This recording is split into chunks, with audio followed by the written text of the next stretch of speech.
So if you see the uses of this acyclovir, now remember this acyclovir is used for the treatment of mucocutaneous and as well as genital herpes, right, used for the treatment of mucocutaneous and as well as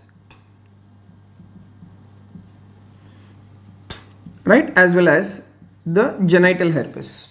All right, and apart from being used in case of mucocutaneous and genital herpes, remember this acyclovir is also used for prophylaxis of herpes infection in AIDS and immunocompromised patients, right? So it is also used for prophylaxis, right? Also used for prophylaxis. So prophylaxis of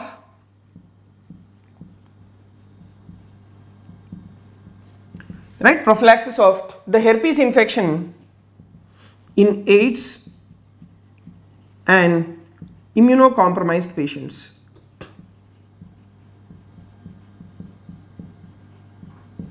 Right, prophylaxis of herpes infection in AIDS and immunocompromised patients.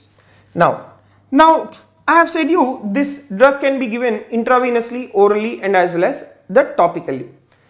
Now you take the parenteral route of administration. Right, you take the parenteral route of administration. The parenteral administration is done for serious herpes infections which cause the nephrotoxicity and as well as the neurotoxicity. All right, so the parenteral administration, right, remember this parenteral administration for serious herpes infection.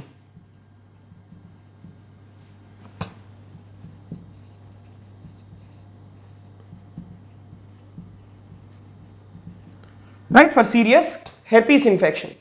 Now, but this particular parenteral administration, remember, it can cause the nephrotoxicity and as well as the neurotoxicity. So the adverse effect associated with the parenteral route of administration is nephrotoxicity and as well as the neurotoxicity. Right, as well as the neurotoxicity. Now you take this particular neurotoxicity. So what will be the features of this neurotoxicity is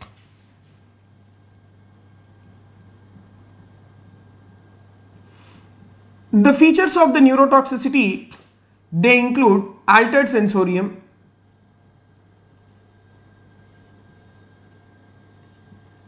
right, the features of neurotoxicity, they include altered sensorium. They can include tremors, myoclonus,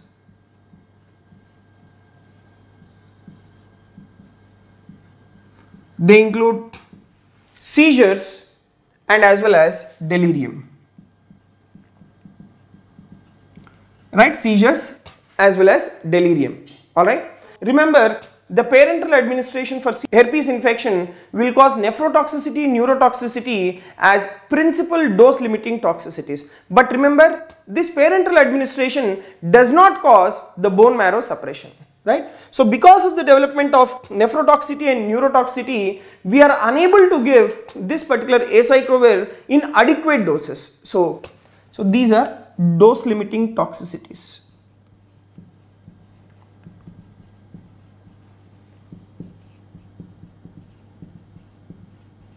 Right, these are the dose limiting toxicities. Now the other point is this particular acyclovir does not cause bone marrow suppression.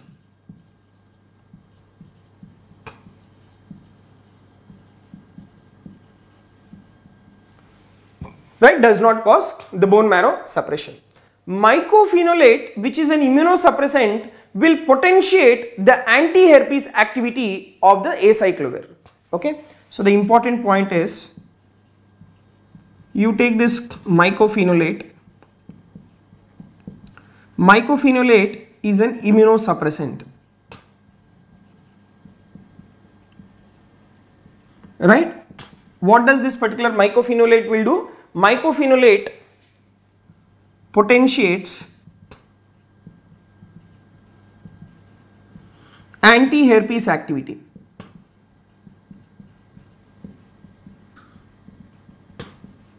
Alright, mycophenolate will potentiate the anti-herpes activity of acyclovir. Right, of acyclovir. This mycophenolate will cause the depletion of the intracellular guanosine triphosphate. Okay, so it will potentiate the acyclovir and as well as the related drugs. So how it will potentiate is, this mycophenolate will cause the depletion of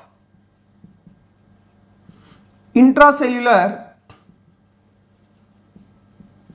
right, will cause the depletion of intracellular guanosine triphosphate. Now the very important point is that whenever you are giving this acyclovir, it is essential to maintain the proper hydration. Right, it is very much essential to maintain the proper hydration. Why? Because if you don't maintain proper hydration, if there is dehydration, then this acyclovir will increase the nephrotoxic potential. Okay, so it is essential to maintain proper hydration when the patient is on acyclovir. Right, when the patient is on acyclovir, because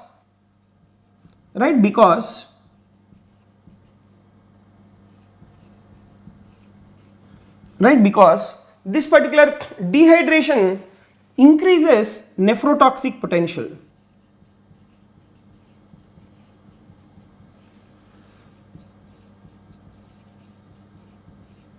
Right, increases the nephrotoxic potential. So these are few points regarding the uses of acyclovir and as well as the adverse effects. So shortly revising, remember this particular acyclovir is used for the treatment of mucocutaneous and genital herpes, and it is also used for prophylaxis of the herpes infection in AIDS and immunocompromised patients.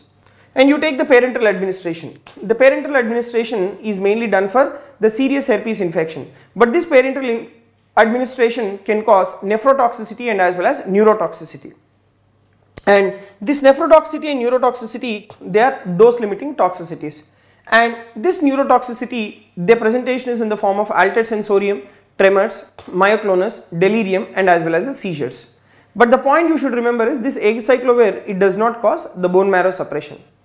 And we have a drug called mycophenolate, which is an immunosuppressant. It will potentiate the anti-herpes activity of the acyclovir and as well as related drugs by reducing or by depleting the intracellular guanosine triphosphate.